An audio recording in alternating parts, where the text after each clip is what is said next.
Illuminati और बाल देवता का ताल्लुक। एप्स्टीन फाइल्स में बाल का जिक्र क्यों मिलता है?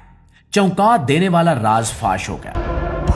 नाज़रीन, दुनिया की तारीख पर नजर डालें तो हमें बार बार एक ऐसी डार्क साइड दिखाई देती है जहां ताकत, दौलत और इख्तियार के पीछे इंसान अपनी अखलाकी हदें पार करता नजर आता है।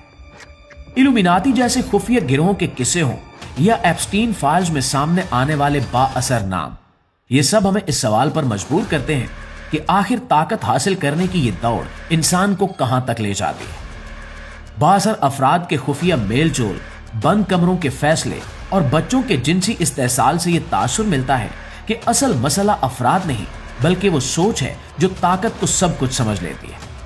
इसी सिलसिले में तारीख का एक पुराना नाम बार बार सामने आता है, बाल। दोस्तों, बाल का जिक्र कुरान मजीद में भी आया है, जहां हजरत इलियास अलैहिस्सलाम की कौम को मुखातिब करते हुए सवाल किया गया कि क्या तुम बाल को पुकारते हो और बेहतरीन खालिक को छोड़ देते हो। दोस्तों, उस दौर में बाल को बारिश, जरखेजी, खुशहाली और ताकत से जोड़ा जाता था।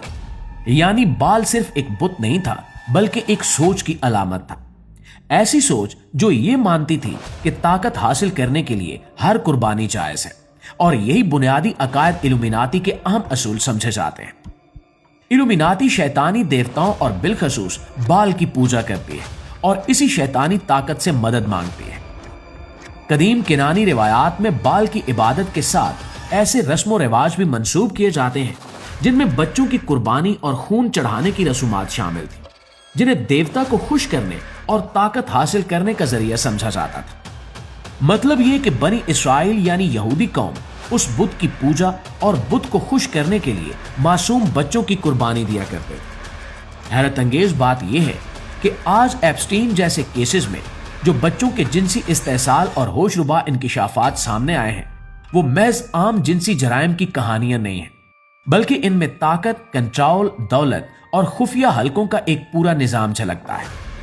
इस तनाजुर में बाज लोग ये सवाल भी उठाते हैं कि आया ये सब महज अखलाकी गिरावट है या फिर वाकई ताकत के हुसूल, शैतानी रसूमात और कदीम शैतानी अकायद की जदीद शक्लें हैं। वही अकायद जिनकी जड़ें बाल जैसे देवताओं की इबादत में मिलती हैं। यानी बाल महज एक तारीखी बुत नहीं बल्कि ताकत के नाम पर इंसानियत की कुर्बानी देने वाले जहन की अलामत बन चुका है, जो आज भी मुहज्जब मुआशरे के पीछे छुपी एक खतरनाक हकीकत की तरफ इशारा करता है। नाज़रीन, आज के दौर में जब हम एप्स्टीन फाइल जैसे केसेस देखते हैं तो सवाल ये पैदा होता है कि क्या ये सिर्फ चंद अफराद की अखलाकी गिरावट थी या इसके पीछे ताकत और कंट्रोल का एक बड़ा खेल था।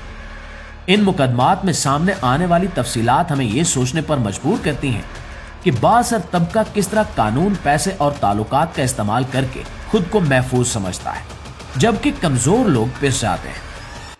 यहां बात किसी मजहब या कौम की नहीं बल्कि उस निजाम की है जो ताकतवर को जवाबदेही से बचा लेता है। बाज लोग इन वाकयात को कदीम खुफिया अकायद और रस्मों से जोड़ते हैं, जबकि कुछ इसे जदीद दौर की अखलाकी तबाही करार देते हैं। सच यह है कि इंसानी फितरत में जब खौफ खुदा खत्म हो जाए तो जुल्म नए नए रूप धार लेता है। एक ऐसे ही जुल्म की मिसाल एप्स्टीन फाइल्स है, जिन्होंने मगरिब का पोल खोल कर रख दिया है। एक ऐसा मुआशरा जो पूरी दुनिया को अखलाकियात का दर्स देता आया है, आज वो खुद अखलाकी पस्ती की अलामत बन चुका है। सवाल यह है कि क्या यह सिलसिला एप्स्टीन जजीरे तक रुक जाएगा या फिर किसी और खुफिया मकाम पर ऐसे ही मकरूह खेल अभी भी जारी है?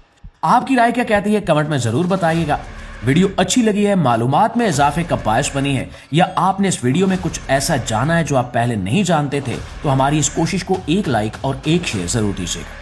इंशाल्लाह आपकी खिदमत में हाजिर होते हैं एक नई वीडियो के साथ। तब तक अपना ढेर सारा ख्याल रखिए। अल्लाह ने के बाद।